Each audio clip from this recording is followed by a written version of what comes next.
really what we're talking about. And I just want you guys, if y'all don't understand anything else that I'm saying to you, I want you to believe me when I tell you that your bay leaf spells and your jar spells and your sage is not a match for real root work and black magic. Or magic of any color for that matter, because I'm really irritated by the whole black magic and light magic stuff, because we don't even make that distinction really, you know, in my tradition. You know, occasionally you'll hear people refer to the left hand and the right hand, but that really is just in terms of taking or giving, you know, or giving and receiving, however you want to look at it. But yeah, I just need you guys to really get real. Just be realistic. You know, I'm all about black girl magic. It's something that we've always had. It's something that we are entitled to due to the fact that we have melanin.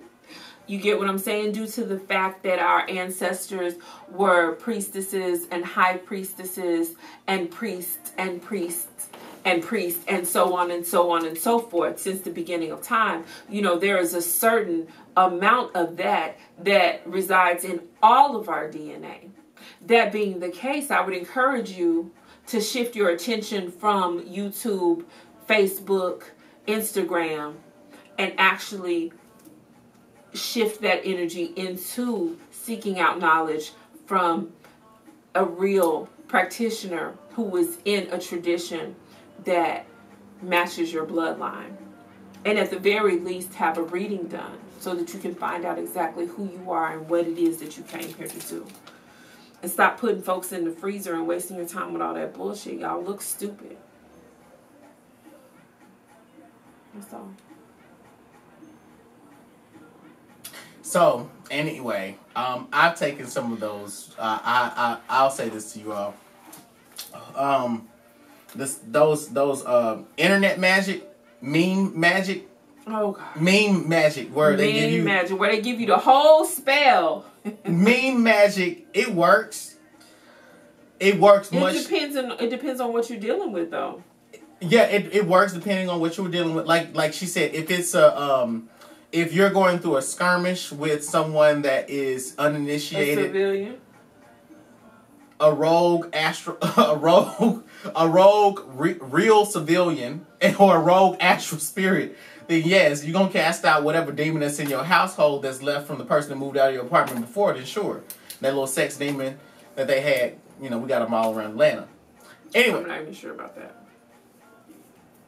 You don't think we got a sex demon in Atlanta? I'm not sure that mean magic is going to cast a demon out of your house. Mean magic? Yeah. Yeah, it can. After throwing so much holy water and all that praying, and let me tell you something. You like some cayenne pepper, and you say, and so it be at the end. No, so mote it be. And so mote it be. See, y'all, he fucking with y'all. Please don't listen to him. He's actually making a joke about you guys.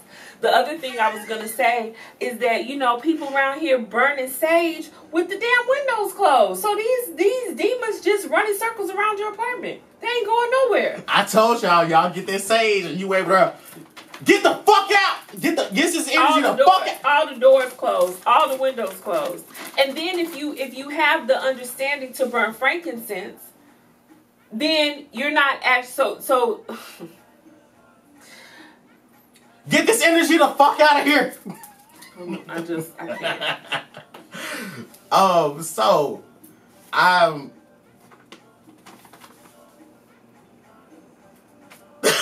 I cannot with this conversation.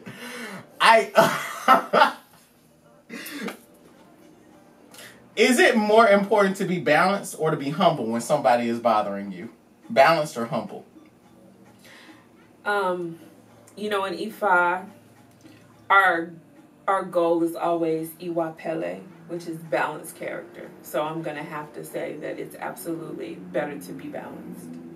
And humility is for suckers anyway. Like, if I'm the shit, I want you to know I'm the shit. Period. So I think that balance trumps humility all the time. Mm-hmm. Yeah.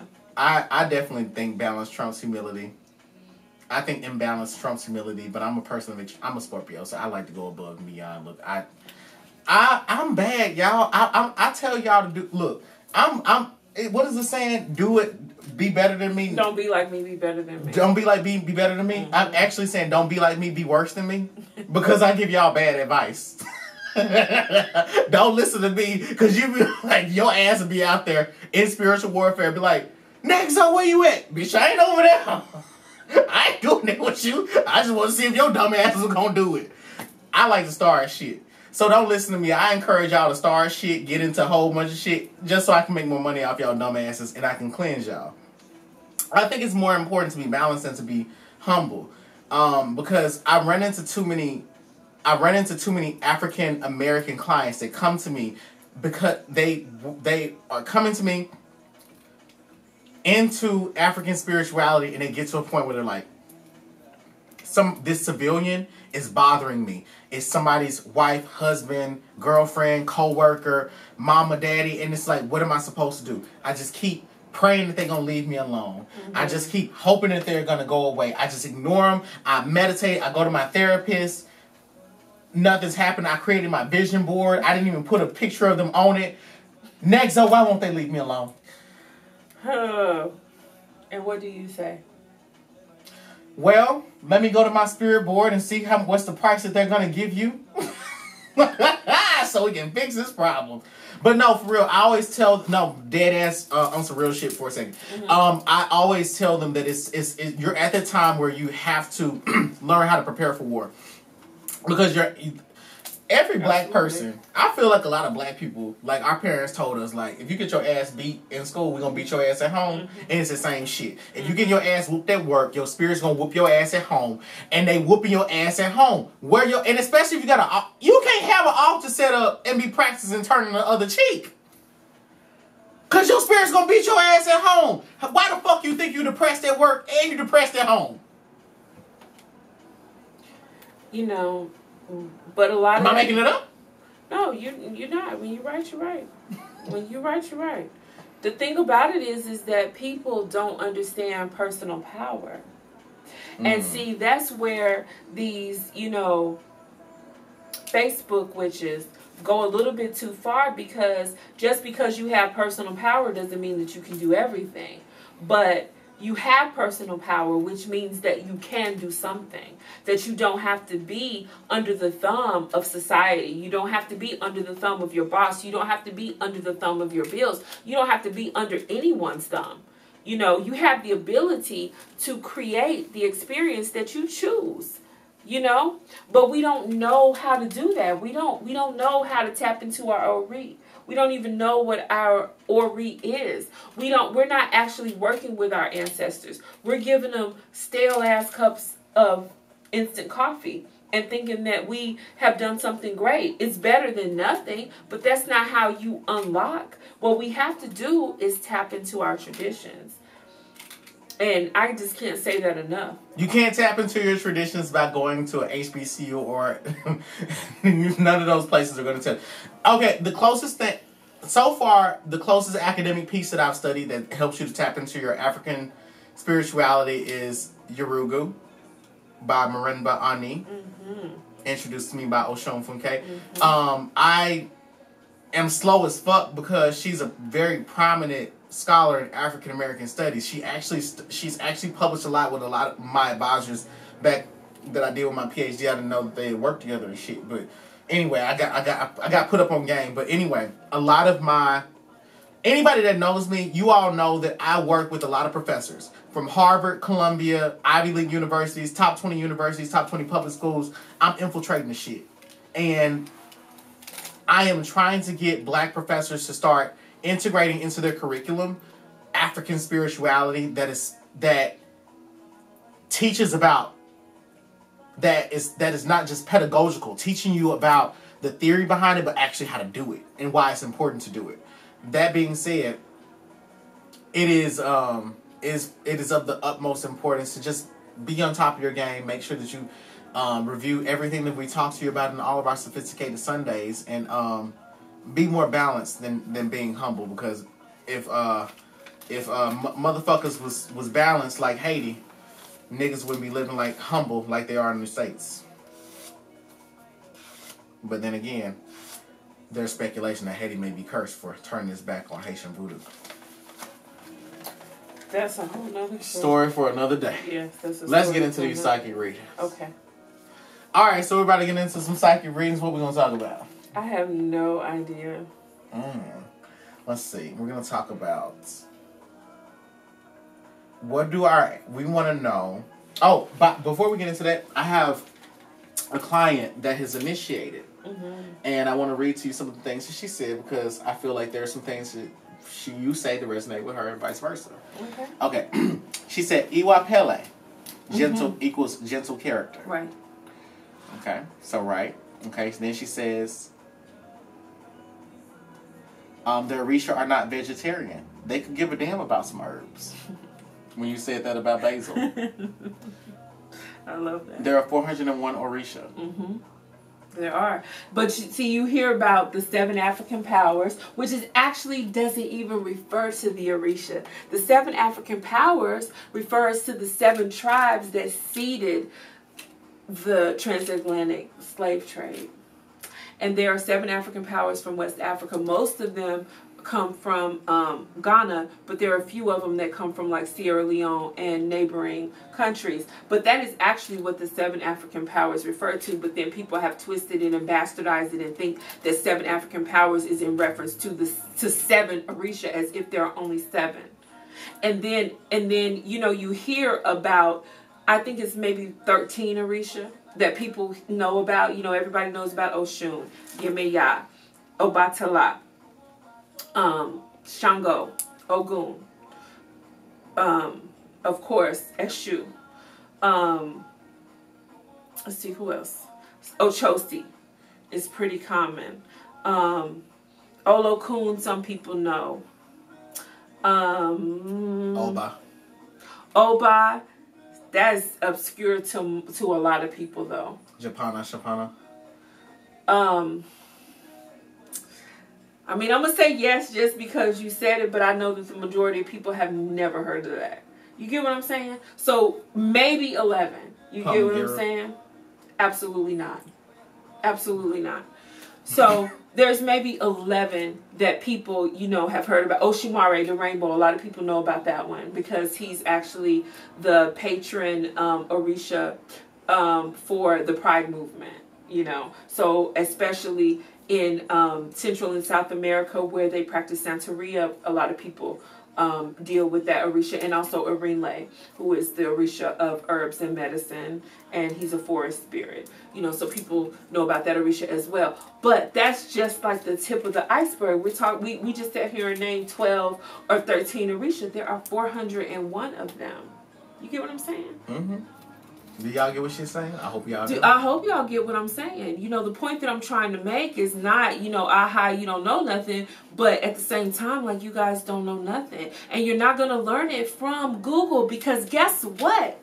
Anybody who has been through the fire, anybody who was born into this tradition, anybody who has initiated into this tradition and has given their time, their energy, their body, their mind, and their spirit to learning this tradition and accepting and working with these energies. Nobody who has truly done that is going to turn around and put that information on Google for you. There is no amount of money that you could give me that would make me do that. You understand what I'm saying? There's no amount of money that you could give me that would make me tell the secrets of my tradition, that would make me divulge that information, that would make me write a book to tell you the things that you need to initiate in order to find out. So you are never going to have the information that you need to know. And anybody that is claiming that they will teach that to you, because I've heard that as well too. And actually one of the offenders that we mentioned in a previous broadcast who's out here just doing all kinds of fuckery, blasphemous, claimed that they were trained by an Orisha priest who taught them everything, which is a goddamn lie because people in E5 start training at age 6 and don't stop until they die. But nobody, from my experience, okay, And mind you, I've traveled all over the world. I've worked with different Babalawo from different walks of life, different degrees of the tradition, Santeria, Yoruba, Isheshe, etc. And I cannot imagine that there is a person that exists who calls themselves a priest or a priestess who would give that knowledge away freely without a person being initiated. In fact, part of the initiation process requires you to take a vow of not just secrecy, but guardianship. You understand what I'm saying? You guard this knowledge. You guys are not going to get what you need from Google. You're not going to get what you need from a Facebook group, and you're not going to get what you need from YouTube. If you guys are really interested in African traditional religions, and the only reason I keep going back to that and I keep harping on it is because I believe you are here because you are interested in African traditional religions. The only thing that I can say to you is that if that is really what you are interested in, if that is what you're curious about, if that is what you're dabbling in, do yourself, your ancestors and your descendants the biggest favor that you could ever do and seek it out. And I don't mean on YouTube. I don't mean on any of the electronical or internet-based ways that we go to find and seek knowledge. I mean, get thee to a Babalawo, a Mambo, an Iyanifa, a Polero, a Hugan, so on and so forth. So, Fanyende says, I believe religion is the dedication of a culture. The Bible is the Bible is a tool for a specific culture of people and explains how the culture experienced life in God. Thus, it's someone's truth, but not mine. Okay, great. And let's see. So someone's talking, she then talks about or rework. But yeah, I'm trying to see if there's anything else that she may have said. I think that's it. But yeah, anyway, I just wanted to basically connect you with one of my clients that she's going through the process of initiating and leaving I don't want to put her business out there, but like, I guess you could say leaving the YouTube spiritual community, finding a Babalawo, and then growing into an initiated priestess. So it's definitely possible. And you did not have that path of like being educated from YouTube. Yeah. But I wanted to let people know it was possible. I mean, I've always had a really good, like bullshit receptor. You know what I'm saying? Because I'm intuitive. You get what I mean? So like, I didn't waste much time on that. But are you mental or you're medium? I don't know. A little bit of both, probably. I am too. I think people know that I'm mental as fuck. But anyway, we're about to get into some of these readings. What are we gonna do a reading on? I don't know. Let's ask our audience. Let's see if what should we do? They have some good questions. What should we do a reading on, everybody? Y'all don't disappoint me because you know that next Zoe feels like y'all be coming with the bullshit, and I'm trying to have faith in you guys. I know y'all come with the bullshit. Been dealing with y'all for too long. I know y'all's IQ is room temperature.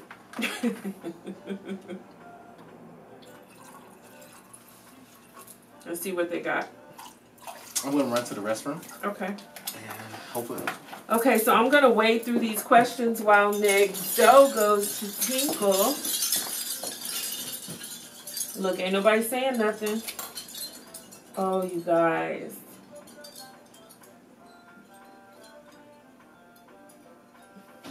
Oh, you're welcome, NP Free, about that oranges and the oranges and cloves. So did you do it?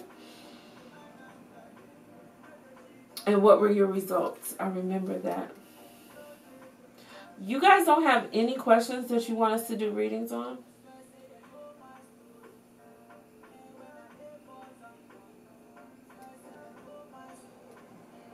I'm just looking back at the questions.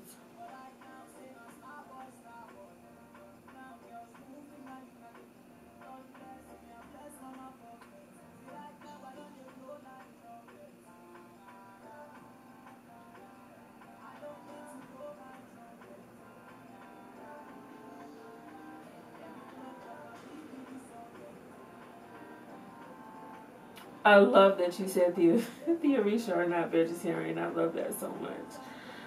Oh, God.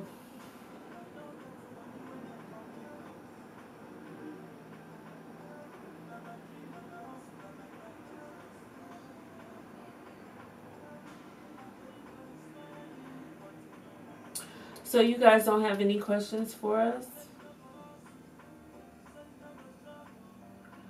How do we keep our dollar retention for as long or longer than other communities?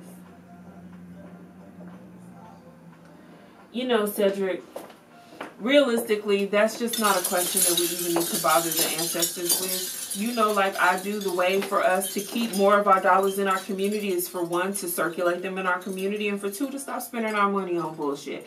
My ancestors are busy, they old, and they tired, and I'm not going to bother them with that question. How can we effectively build wealth as a community? Start working together as a community. I understand what you know. I feel you, Cedric. But I think that we actually know the answers to those questions. We just need to put them into practice. We don't, you know. We know the answers to those questions. Nobody has any really good questions, Nexo. And it's 50 people on here. You want to skip the reading? Is there a spiritual hierarchy and understanding the rules when it comes to working with spirit? Absolutely. As above, so below. That's why we always stress the importance of working with your ancestors, because your ancestors are not only your first line of defense, but they are also your direct reports. So for those of you that have ever worked in corporate America, you know that you can't just go to the CEO of the company when you have a problem with your supervisor. You know, and the same is true for the ancestors, you know, and in fact, and this is actually material for another broadcast that I know that Nexo and I are going to do. But before your ancestors is your Ori. Your Ori is your head. Your Ori is the divine version of yourself. Your Ori is actually in itself an Orisha. So you have an Orisha that is you. The version of you that resides in the spirit world. The version of you that is actually using the remote control that tells your hands to move and your mouth to talk. You understand what I'm saying? So you have your Ori, who you can pray to, who you can make offerings to, who you can meditate and interact with. You have your Ori first, which is an Orisha, okay? Then you have your ancestors. Then, after your ancestors, you have your elevated ancestors, which are your Egungun. You have the Orisha that sits upon your head. You have the Orisha that governs your feet or your walk. Yes, there is a hierarchy. But you see all of those things that I named, there are things in there that you guys have never dealt with. You guys don't talk to your head. You're not aware of your higher self. You know what I'm saying? The divine version of yourself. Start there, you know, and then from there, you know, you have your ancestors, and then after your ancestors, your elevated ancestors. If you guys would just tap into those three things, this whole world, and certainly, you know, this country and our African American culture would be so much different. How do we know our ancestors are listening? Because they are. Let me tell you where the spirit world is. Right here. The spirit world is right here. It's right here. It's right here. It's right here. What you guys, there needs to be a basic understanding of physics. You get what I'm saying? Let me say it like this. And for those of you who are actually physicists and scientists, please forgive me because I'm trying to put this in terms that everybody will understand. But think of it like this. There's only one world. You get what I'm saying? And by worlds, I mean this Earth and all of the other planets and galaxies that we are aware of. I mean all of that, the macrocosm of our consciousness, okay? There's only one world. So the spirit world is a part of that world, and it's right here. Because this is the world. There's only one world. I don't know if that makes sense. So within that world, there are different dimensions. You get what I'm saying? There's different dimensions. And because we are physical beings and because we are dense, we're unable to interact, most of us, with those other dimensions, but it doesn't mean that they don't exist. So the ancestral realm is right here. The ancestors are sitting right here, right here.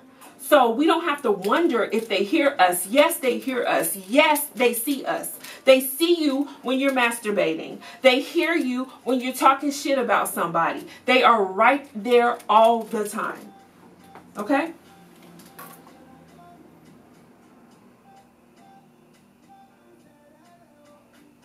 How do we tap into the ancient ancestors? Start with your immediate ancestors first. Start with your TT them, with your grandmama, with the uncles that you remember. Start there. And the only reason I say that is because it's easiest. They're right there. Let me decide if I want to tell you guys this or not. So when people transition, they are not immediately available. I want to talk about to you. I want to talk about this. I'll explain, and then I'll give her the floor. Okay. Because I am the resident necromancer. So when people die, they are not immediately available to you. The amount of time that it takes is around about 40 days. 40 days because if you read the Book of the Dead in ancient Egypt, it takes about that long. When the ancient Egyptians would mummify a body, they put amulets on the body to protect the energy of the soul, so on and so forth.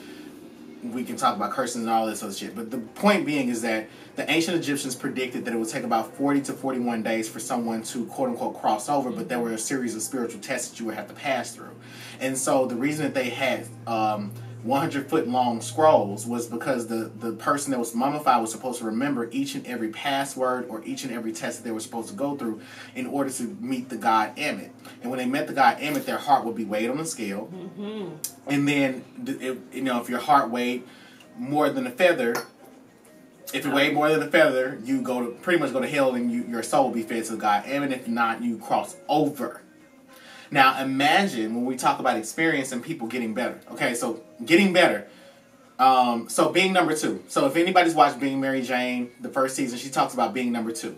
And she's not speaking specifically about the role of being somebody's side chick. She's speaking about being in a number 2 position where you receive all of the notoriety, the accolades, the money that number 1 receives, but you don't have the pressure of being number 1, so you get to study all the moves that they fucked up. Yeah, exactly. So, Rihanna versus Beyonce. Exactly. It became much easier for ancestors to cross over as those that were mummified successfully passed those tests and started to guide people through how to pass those tests. So it's like, okay, my soul, let's think of it like a video game. I got through level 8 of Super Mario. I passed it. I'm now an ancestor. So you start level 1 of Mario, I can now guide you through it. That being said, when she's bringing up crossing over and the amount of time that it takes, there are situations where I've read for clients that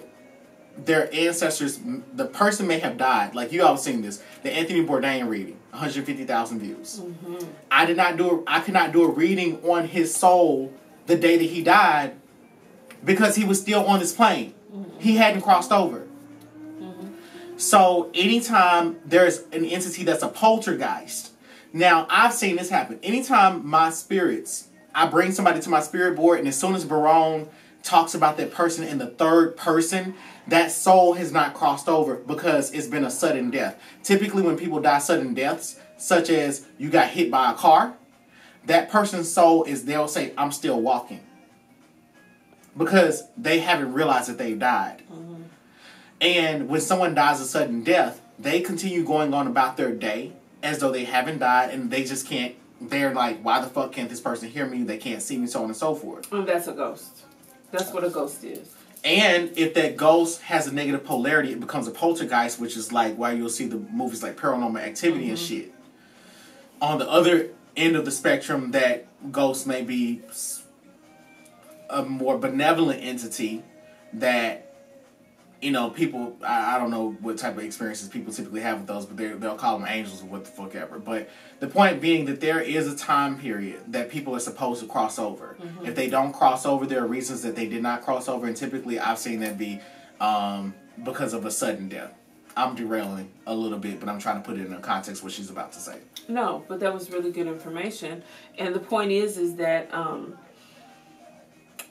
it's easier and it's more logical to try to tap into your more recent ancestors, but please understand that your favorite aunt who passed away 3 months ago may not be available for you to tap into. Doesn't mean that you can't call her name, and it doesn't mean that you can't leave offerings with the intention for her to partake and enjoy. Just understand that you may not actually be able to hear from her. Also, I cannot stress to you guys enough, as above, so below. Okay? You must understand that when people transition or cross over, that they don't just pass away and become these all-wise ancestors who are able to speak love, light, and victory into your life. Okay? Who they were when they died is exactly who the fuck they were in the spirit realm, unless you started to venerate them. Well, yes. You have to venerate them, yes. But also, you know, the ancestors are engaged in different activities. For some, especially those of us who are of a priestly class, they go on to receive training. But those, they were venerated on this earth. That's true. That's true. I'm only bringing this up because veneration is an integral part about the quality of your crossing over. Yeah. So if you had just a useless ass drunk uncle, because not all drunk uncles were useless. But if you had, he gave you your first pair of skates. If you had a useless ass drunk uncle that didn't do anything but cause disruption and confusion when he was in this life, it's a good chance that he may only do the same thing if you are inviting him into your life once he's transitioned. But I also want you to understand that souls are recycled and that their incarnation is not only real, but it's just the absolute nature of the universe, because energy is not ever created or destroyed. It only changes form. So at some point, that drunk uncle even is going to have an opportunity to do it all over again.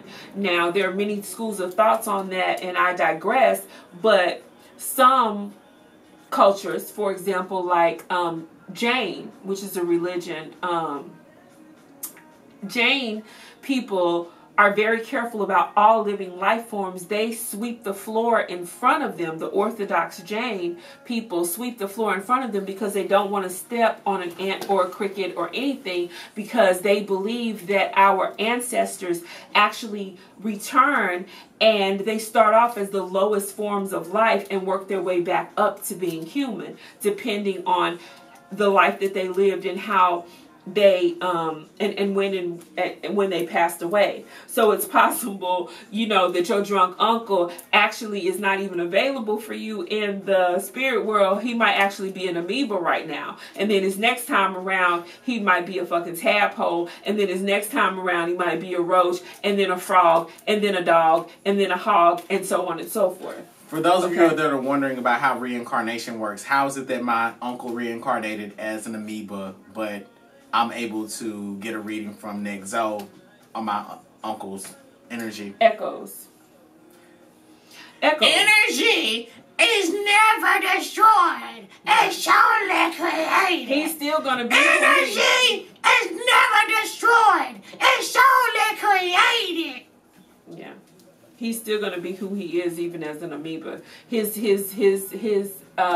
don't want to look at this because she know what I'm talking about. His life, his legacy will still exist in the ethers, in other words. Yeah, his legacy will still exist in the ethers. And it's still available there for us to read and even tap into, depending on how much energy deposits are there. That's how come you can have these false priests and priestesses. I don't even want to call them. We gotta stop. We're giving them too much. We're giving them too much. Right. We gotta get the show here. Okay. We have to. All right, y'all. Unfortunately, we have to end the show here. We giving y'all too much. This show we said we were gonna kill this bitch, and we did. So that all being said, I want to thank you all for tuning in to Sophisticated Sunday with me, your reader Nexo, And my co-host, Osun Funke, who is not to be fucked with. Not to be fucked with. Not to be fucked with. At all. Basil, cinnamon. Bitch, stop. It's not going to help That you. kitchen witching is not going to get you where you need to be. Crock pot magic ain't going to help you. All right, so make sure that y'all keep brewing, stewing, and all that other shit. We'll see y'all next week for another Sophisticated Sunday. Thank you for tuning in, and remember, the truth is always collaborative. Bye. Bye. I'm going to call it a channeling because as I was praying and meditating, I received a message. And that message was all about technology. It was about social media specifically, and it was about the internet generally. And I don't want to sound like I'm sitting here smoking. That's crazy, Queen. I don't want to be smoking on camera.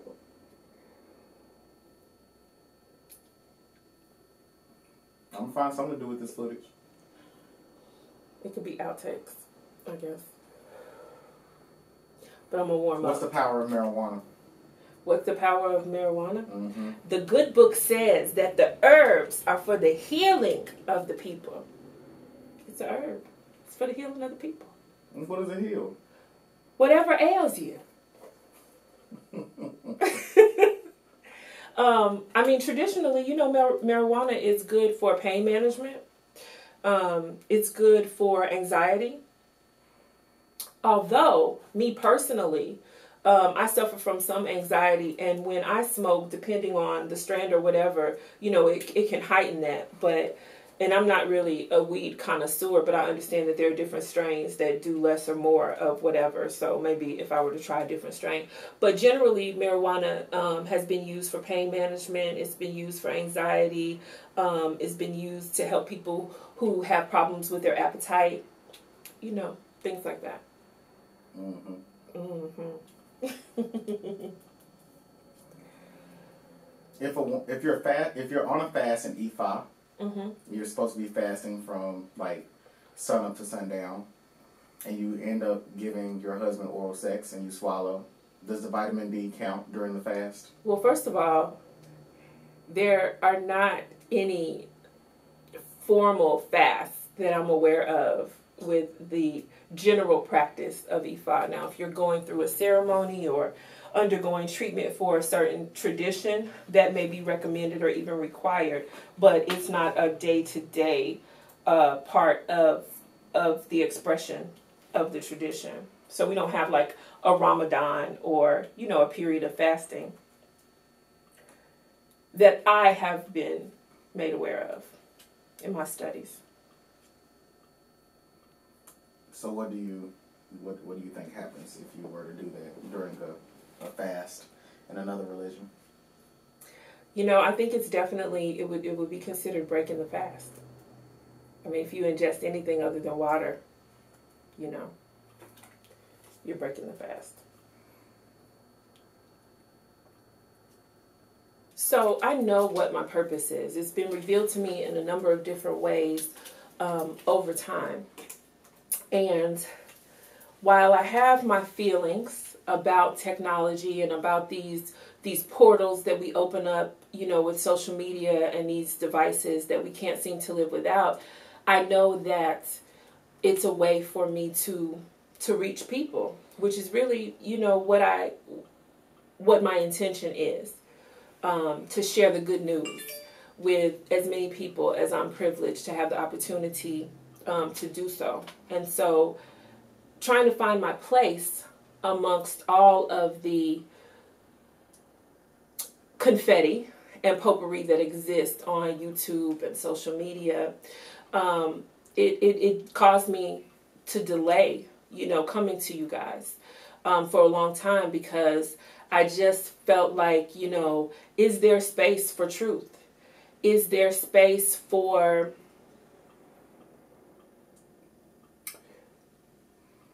I don't know what. Is there space for truth? Is there this space for truth tellers on Instagram when there are so many liars out there?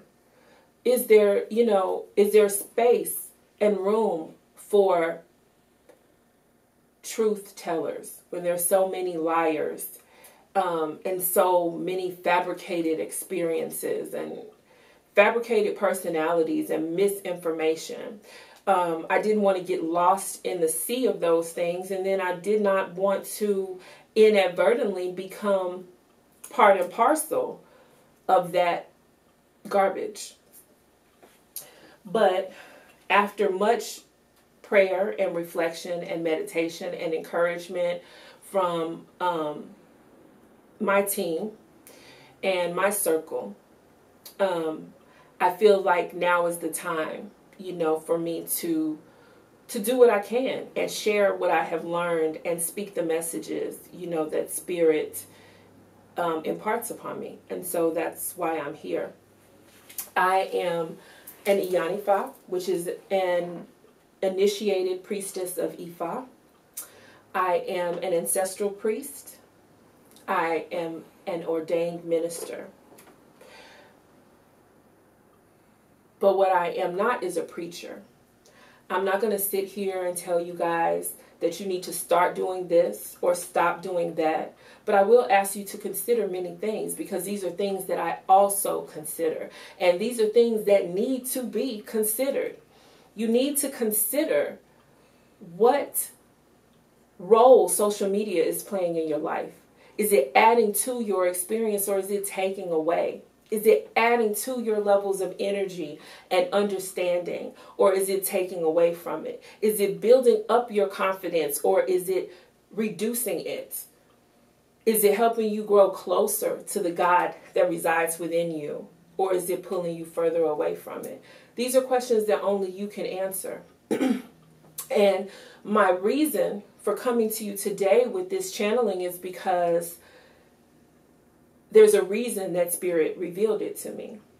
And I think that it is very appropriate for us to make these considerations. I'm just rambling. Maybe we can carve it up and use it, So fuel my fire, take me higher, I'll be your liar too. 'Cause when we're here, there's nothing better than the skyline view.